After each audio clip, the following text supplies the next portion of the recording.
घणनी खए छप्पर खजी पे। इहो हिकु सिंधी पहाको आहे। जय श्री झूलेलाल। मां माया वसंदानी इन्हे सिंधी पहाके जो मतिलबु तव्हांखे ॿुधाइण थी वञा। घणनी खए छप्पर खजी पए, इन जो मतिलबु आहे कि अगरि पाण सभु मिली जुली करे कमु कयूं त हिकु वॾो कमु ॾुखियो कमु बि थी थो सघे। घणनी खए छप्पर खजी पए। घणनी खए यानी कि घणेई माण्हू मिली करे जॾहिं कंहिं कम खे खणनि त छप्पर बि खजी पए। छप्पर यानी को वॾो कमु, को ॾुखियो कमु, उहो बि थी पए। त घणनी खए छप्पर खजी पए। जॾहिं घणेई माण्हू मिली करे कंहिं ॾुखे कम खे, वॾे कम खे खणनि त उहो बि आराम सां थी थो सघे। त हाणे इन जी मिसाल ॾेई थी सघां। जीअं अॼुकल्ह वॾा वॾा मंदिर पिया ठहनि या वॾा कम पिया थियनि, या हींअर जीअं कोरोना आयो त उन में सभिनी माण्हुनि पंहिंजो पंहिंजो योगदान ॾिनो त उन सां हिकु वॾो कमु, ॾुखियो कमु बि आराम सां थी वियो। त घणनी खए छप्पर बि खजी।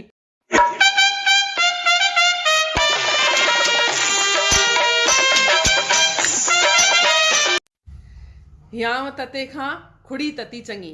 इहो हिकु सिंधी पहाको आहे। जय श्री झूलेलाल।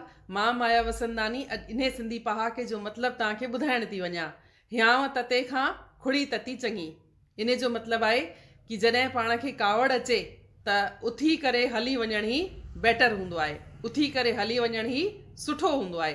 त याव तते खां खुड़ी तती चङी। याव ततो मतिलबु गुस्सो अचणु, आर्ग्यूमेंट करणु, बहस करणु, झगड़ो करणु। त याव ततो, याव यानी कि हृदय, ऐं ततो यानी गरम। त पंहिंजे दिलि खे कोसो करणु, गरम करणु, गुस्सो करणु, आर्ग्यूमेंट करणु, बहस करणु, इन खां सुठो आहे खुड़ी तती करणु। खुड़ी तती करणु यानी कि पेर गरम करणु। पेर गरम करणु यानी कि उथी करे हली वञणु। त याव तते खां खुड़ी तती चङी। हाणे इन जी मिसाल ॾेई थी सघां। घणेई दफ़ा चाहे उहो घर गृहस्थी हुजे, चाहे उहो संस्था हुजे, अगरि गुस्सो ईंदो हुजे त उते न बीहजे। अजायो आर्ग्यूमेंट्स करणु, झगड़ो करणु, बहस करण खां सुठो आहे उतां वञिजे हली। त छा चइबो? याव तते खां खुड़ी तती चङी। ॾिसो, इहे पहाका तमामु पुराणा आहिनि, असांजे वॾनि जा अनुभव आहिनि, लेकिन अॼु बि इहे ई ॻाल्हियूं हलनि पियूं। त छा चइबो? याव तते खां खुड़ी तती चङी।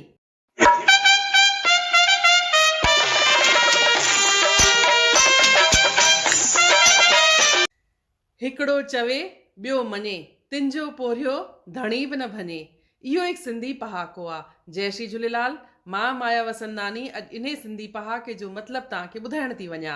हिकिड़ो चवे ॿियो मञे, तिंजो पोरियो धणी बि न भञे। इन जो मतिलबु आहे ॿधीअ में ई ताक़त थींदी आहे। हिकिड़ो चवे ॿियो मञे, इन जो मतिलबु हिकु अगरि कंहिं ॻाल्हि कुझु चई आहे त ॿिए जो फर्ज़ु आहे उहो उनखे मञी वठे, उन में आर्ग्यूमेंट न करे, बहसबाजी न करे, उनखे मञी वठे।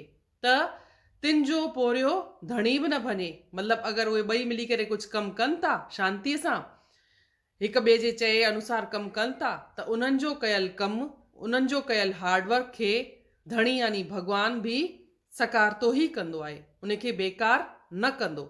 त हिकिड़ो चवे ॿियो मञे, तिंजो पोरियो धणी बि न भञे। हाणे इन जी मिसाल ॾेई थी सघां। जीअं घर गृहस्थीअ में तव्हां ॾिठो हूंदो, घणेई घोट ज़ालनि जे विच में सुठी ॿधी हूंदी आहे। हिकिड़ो चवंदो आहे त ॿियो मञी वठंदो आहे, वरी ॿियो चवंदो आहे त पहिरियों मञी वठंदो आहे। त हिक ॿिए जे चए अनुसार हलंदा आहिनि त उहे उन्हनि जे पोरिये खे भॻवान बि सकारतो ई कंदो आहे। उन्हनि जी महिनत बेकार न वेंदी आहे, उन्हनि जे घर में बरकत ईंदी आहे, बहसबाजी न थींदी आहे, आर्ग्यूमेंट्स न थींदा आहिनि। त छा चइबो? हिकिड़ो चवे ॿियो मञे, तिंजो पोरियो धणी बि न भञे।